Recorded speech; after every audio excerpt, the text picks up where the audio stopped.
Hi guys, in this video we're going to be looking at this Halfling pot flinger from TT Combat.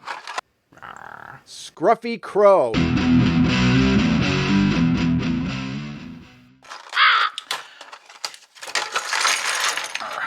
So quite a lot of parts here. Interesting sponge, different from what you'd normally expect in a blister pack, but still. Now, so there's certain aspects of this model that I really liked, certain aspects of the model I don't. One of the weird things about it is you don't just get one, you do get two in a box. But it's only 15 quid, so you can't really complain. So let's have a look at the parts. See if we can split everything into the two models first. Alright, and then it comes with a variety of square bases, which are a 40mm square and some 20mm squares. I don't need any of them. Okay, so it looks like it goes together fairly simply. We've got the pot carrier and his pot. Now I actually read a little bit about this when this model was sort of released, and it was on the Kickstarter, that they wanted to initially make this an ogre, but that looked too big. So technically this is an ogreling, so he's, you know, substantially bigger than a halfling, but he's not a human. It's a weird concept and I don't like it, and I'm not going to use him. So put that to one side. We've got two halflings here. Let's compare them to halflings in the rest of the army. So this is one of our halfling champions. So height wise, they're about right. But once again, they've got shorter legs, bigger heads. And I've come up with a bit of a theory now. This is what people think of as halflings. Basically friendly little dwarves with bare feet. Nice little models, halfling. This I'm starting to lean towards calling a hobbit, because they fit better with Lord of the Rings rangers, and they're just sort of tiny people really. So I think of this as a hobbit and this as a halfling now. But still, they're going to be in their own separate unit, and they're fairly nice little sculpts. So yeah, don't worry, I'm not too worried about including them. The models themselves, I've got quite a lot of these little vents on. This guy's meant to be holding carrots. And yeah, they've got quite a few little vents and sort of sprues. And I'm not a massive fan of the resin from here. It's somewhat, as you can see, at the moment it's very gloss. I'll give it a wash, but part of that is actually the resin itself. And it's kind of bendy, but also kind of brittle. It's not my favourite resin to work with. But this is the only commercially available sort of pot flinger on the market, as it were, so I've got no problem using it. As far as the model goes together, I think we've just got the winder on the end here. That'll pop on there. The pot fits in this gap here. That way around. Yeah, that's right.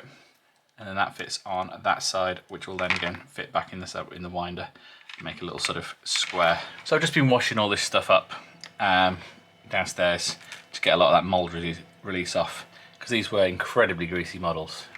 So yeah, let's put one half aside.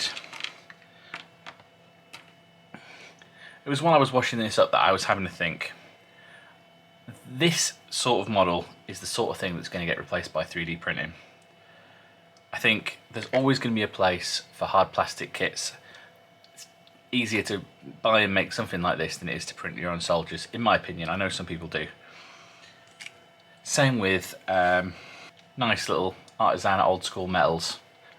You know, I way still prefer physical sculpting, you know, greens to masters, casting metal, that sort of thing.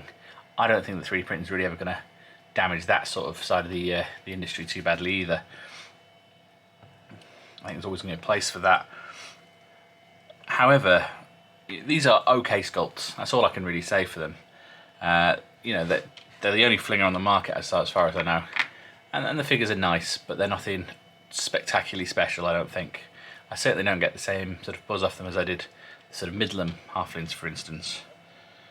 And as far as the box goes, it was, yeah, 15 quid, you get two of them. Unless you're running some sort of massive, huge halfling army, I can't see anyone ever needing more than two of these. So I've bought the maximum amount that pretty much anyone will. So if this was a 3D file, I think I'd have rather had that as a 3D file. I've done some 3D prints recently. You can't really see because of the colour of the resin, but the detail on this guy is easily comparable to these. Got a little pirate here, and he's not even printed as fine as I can go. I could have printed finer than this and still had it quicker than these, and with, to be honest, less cleaning up, because these have got vents and markers all over them, and you've got problems with air bubbles. And if we look on the side of this one, there's also a mismold on this knife, and it was the same on both of them. Oh no, this is the one where I haven't removed it yet. So yeah, there's this whole bit here that is all mismolded, and on the other one I had to sort of remove that, and I'm going to have to regreen stuff in the bottom of that knife. So yeah, I think if I'd 3D printed this, the cleanup would be easier, if not any quicker. These are clearly digital sculpts as well, so I don't think they'd have been that hard to adapt for home printing. So this is a functional model for an army, already a 3D model. I don't think you'd lose anything by having it printed rather than in resin, especially not the resin they use here. Yeah, this is the sort of level of model that I think we will see replaced by 3D printing. Even if you buy in the model, in 3D, the actual model of someone, I think that will have been 3D printed on a lower scale, rather than risking all the resin problems, especially as resins get better. But I think at this point everyone probably knows someone that's got a 3D printer, at least in their club. So yeah, I think this sort of thing we'll see less of, and this will be the models that are threatened by 3D printing. Construction was sort of fairly straightforward, just due to sort of moulding issues, probably not quite as easy as I'd like. And as I said, yeah, these guys took a little bit of time to clean up. Not too much bad in the way of mould lines on these guys, just removing those vents and everything.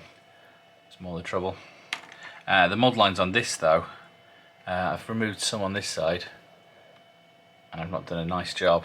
If you can see here, it's quite a big mould line down that side. Because of the way it is, and it's under curves, it's going to be quite tricky to remove cleanly. In fact, on this darker one, you can see it even worse. Once again, not a problem you have with 3D prints, unless there's something wrong with your printer. As far as basing goes, as you can see, I've got these two on 25mm bases, and I'm just going to use this for something else. These on a lipped base. I'm probably going to put him in my townscape as like a half orc, just sort of pot carrying chef guy, to support my elf chef in the kitchen. So I'll paint one of them up, but yeah, he's not going to be in this army. And then I've got a 50mm base for the catapult. Keep everything on round bases. And that fits on there pretty nicely. And then for when we're playing Oathmark, I sort of whack this up in Tinkercad. So that's a 50mm hole, which annoyingly doesn't fit this base. Oh, it does, just really snugly. I might print this off again because it has warped a little bit, and that is a bit too snug. Yeah, same on the back here, these guys literally clip in rather than just sitting in. So yeah, I might print this again just a little bit bigger, just so everything sits in and out a bit easily. But that's the sort of thing I'm going to go for. This is basically 50 by 100, only a little bit wider just to accommodate, so we've got some edges either side of the 50mm base. As far as crew goes, you might notice this had 3 holes in it. That's how many crew you have in Oathmark for a sort of halfling catapult. I've got a Reaper Bones chef that matches with these two fairly well, and he'll join the crew temporarily, and then I might pick up one from Midland or somewhere else, just to finish the crew off. Okay, so it's been quite a while since I filmed the beginning of this video, but I'm finally getting around to painting these guys. I have reprinted that base, so everything's got that little bit more room. Basically, I just added 0.5mm to each of the circles, so these 25.5, 50.5 mils. I've added a little banner pole here, and one of my little 3D printed rabbits on the top. I broke the first one, so I've had to strip that off and put a new one on. but that's not the end of the world. And I've also added a third crew member, and this is the chef from Alternative Armies. And as you can see, the crew have just had a blast of Halford's Grey, and then the catapult and the base have been sprayed black, and the catapult's been given a zenithal grey highlight just to make painting any lighter colours that bit easier. Not so much the base. As you can see, this base came out a lot flatter, as well as being a little bit bigger. So I'm just going to slap some paint on these guys, same as any other halflings I've done. Standard skin tones, probably going to go for green shirts, grey trousers, white aprons. I think that's going to work for me. Okay, I was going to skip straight to this being finished painted, but I'm pausing in the middle of the paint just to have a few more gripes, actually, unfortunately. First one is with this mechanism here. Now, I suspect that this little hole in this cog would be for some sort of handle or winder. There's no handle or winder. I don't really understand what this little trough is either. But for me, that could do with a little handle. So I might try and work something out there. The second is something I've not seen before, really. This here is a complete chip down to the bare resin. I've not had this happen on a resin model, I don't think ever. I've done this on a metal model before, and I'm just painting it using the base rim, so there's a chance I knocked it. I spent quite a bit of time trying to put wood grain into the ends there, so I'm a little bit annoyed about that. And this comes down to that shiny resin again. I gave these a thorough wash in some warm soapy water, but unfortunately, and then the Halford's grey undercoat, which sticks to anything, I'm still getting chipping like that. Yeah, I'm going to put that down to that resin that I've complained about continuously. It's just it's a bit rubbish. Okay, I think I've done a pretty quick paint job, but I think fairly nice on these guys.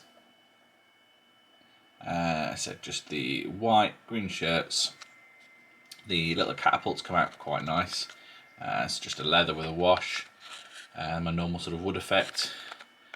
I decided on black for the elastics. I thought that kind of like a natural rubber type material might be black.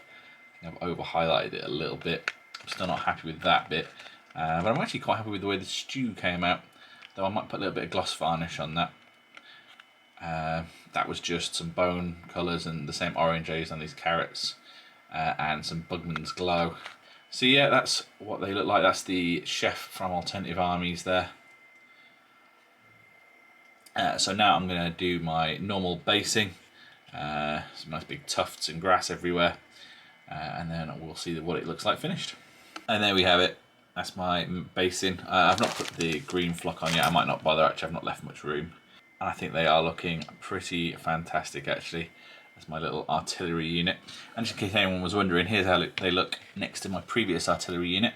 So there's the TT Combat, and here is the classic Games Workshop sculpt. Also in a multi-base, so these guys are all still based separately, but on squares, because that's the army I was sort of building them for at the time, but still on that 100 by 50 build base. And this was made the old-fashioned way with two strips of sort of foam card, one with the cutouts. So you can do that instead of 3D printing. It's easier with squares than it would be for circles. So yeah, the pot's obviously a lot bigger. In general, it just looks like a more modern sculpt, but I kind of prefer the sort of faces and the looks on the old Games Workshop ones, if I'm honest. But I think I might add a few more bits and pieces to this base just to try and bring it in line with my new stuff. And yeah, I think my artillery section of my army is done. And that's all for this video. Please let me know what you thought down in the comments. Maybe subscribe for more. And as ever, thanks for watching. Bye.